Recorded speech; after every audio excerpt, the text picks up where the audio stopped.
Are you trying to build the best team in Madden? Well, go today and avoid the packs and save some racks. Head on over, use code CC for 15% off. Hey, what is going on, Madden family? We are back and we're talking about what's coming, okay? And sometimes you know this information, you've seen it, whether it was on Twitter or the Madden Twitch stream or in the game or whatnot, but not everyone follows up. So we're going to cover the picture that was today. That was really the first time we're doing this. So Wednesday, last days of winter, we see 3 snowmen, right? We see the numbers 11, numbers 52, and 97 on them.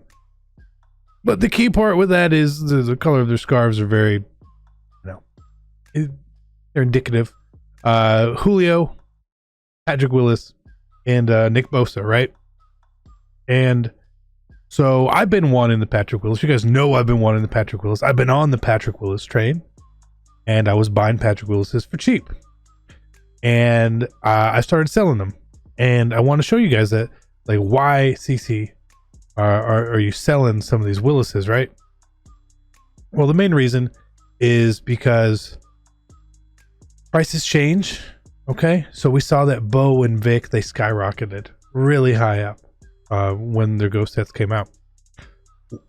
Gronk today didn't, right? Gronk's price was high for a little bit once he was announced, and then pretty much dropped back down. And the reason is it's not the super desirable card. As much as I personally think that Patrick Willis is this big name and deserves to be a really expensive card, not everyone feels the same way. Okay? So the reason Vic and Bo really went up so much is because so many people did that set. They did the set because they wanted Vic. So many people did the set, but they decided that the set was the good way to go because you were getting a Bo Jackson and a Strahan and a Mel Blount as well. This is just a really good set. The set coming for Willis is Kevin Mawai, John Randall, and Marvin Harrison. Nowhere near as exciting or sexy or whatnot, right? So because of that, I decided to sell on hype at this point. Now, if Willis does go up higher, and he very well could, he's right at 290, 300K. He could go higher. He could go higher. But I'm okay with taking this profit here. Like I said, I was buying these cards between 120 and 170. We bought a lot of them, right? We had a lot of Patrick Willises. And I see that I was doubling, maybe more than doubling my investment on every single card. At a certain point, greed is just not worth it. You know, yes, if they sell for 500K at some point, that would have been amazing. But this is fine. Like, I'm okay with taking this. If you want to, wait, you can wait. But I'm telling you guys, I was investing in Willis, so I'm getting rid of mine, based on some of the hype. Right? I think this is a pretty fair price for when the set comes out and all that. But, I'm okay if it goes up. I'm okay if the price goes up. And I lost out on coins. I'm okay with that. Now, I did see some people say and think that we had inside information on Patrick Willis. And no, I just really want Patrick Willis. If I had inside information, I would have invested in other cards. Like Michael Vick and Bo Jackson. Those cards were super cheap. You could have made millions if you were invested in those cards. Millions and millions and millions. But we didn't. Same thing if you knew that Julio or Nick Bosa was coming. You could have made some coins on those cards for sure. Like, Julio's power up is still pricey, 16K, and it was not no 16K before. Nick Bosa, which sort of surprised me, what they teased. I was more under the assumption it would have been Daniel Jones. Maybe I'm wrong. But look, his team of the week's 230. And his power up, all of his cards are expensive, actually. His power up's 21K. You could have made a nice kill in there, for sure. This Bosa card may not be the most exciting card. Unless they juice it. It's not going to be super exciting. Super high Excel, not super high anything else. Julio will be a very good card. His Ghost when powered up to 96, right? The biggest problem with Julio is he's got this archetype. This archetype right here, you see the little guy running.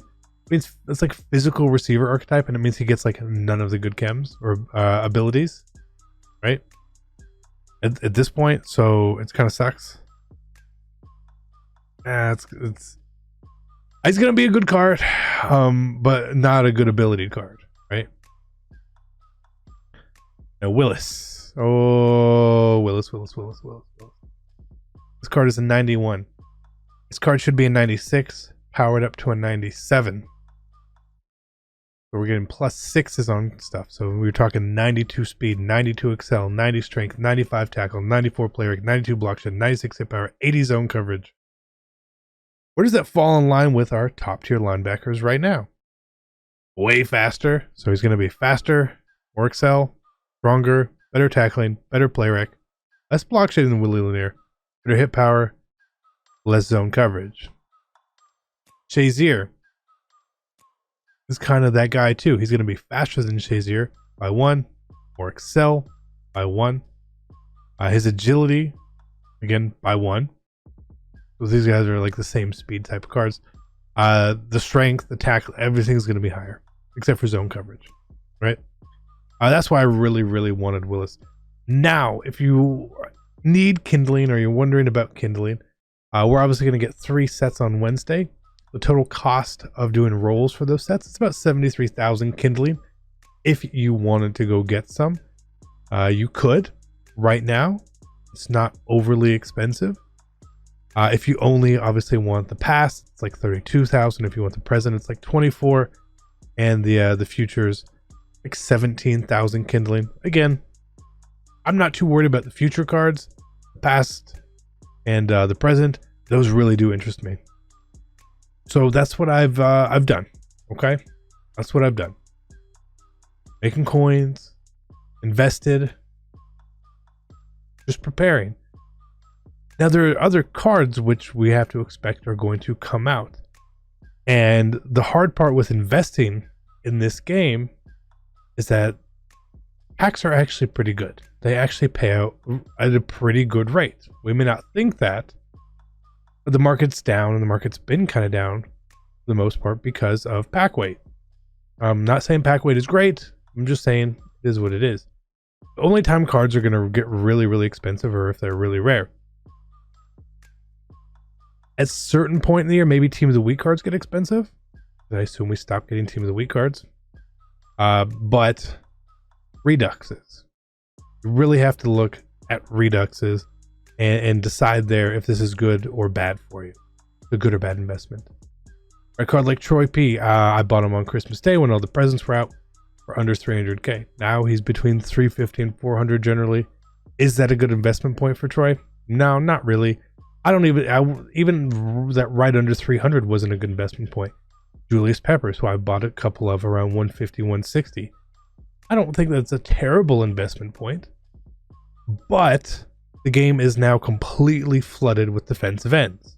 Strahan, Watt, Bruce Smith, Reggie White, even people playing at a position players.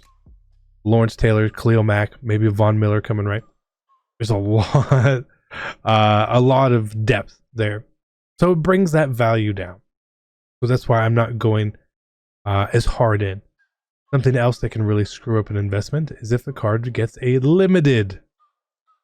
When a card gets limited, it's a little, the prices don't go up.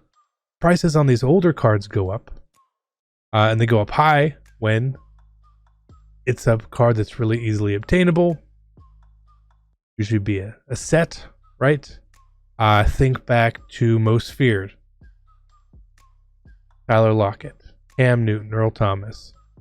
Right, those cards, their undercards went super high. Their power-ups went super high. Tyler Lockett's power-up was 80k. Why? Well, the set was easy to do. Ray Lewis was a good master. People wanted to get him. Then there was a house rules where you just got a free one as well.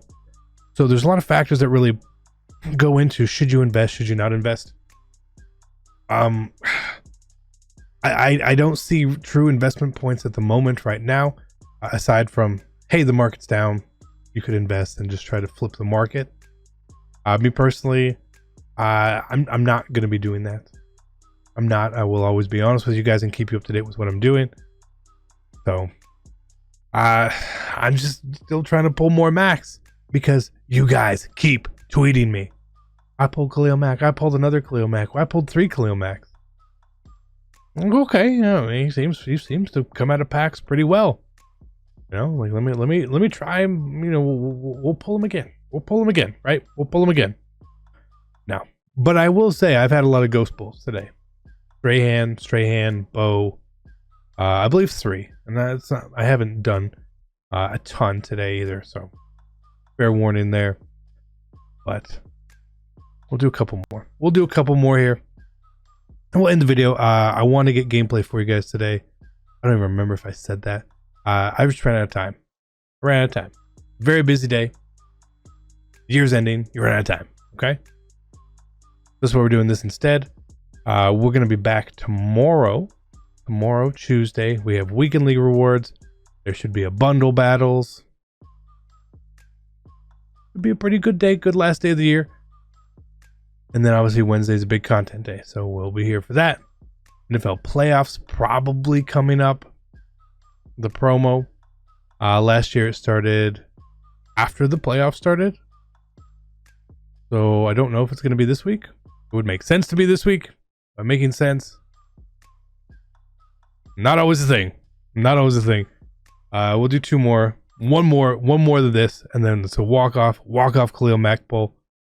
But I hope you guys had a great day. Enjoyed the last day of 2019. Enjoy the last day of 2019. I know I will. No walk off for me. That's just the year we got. Hope you guys enjoyed it. I'm out. Peace.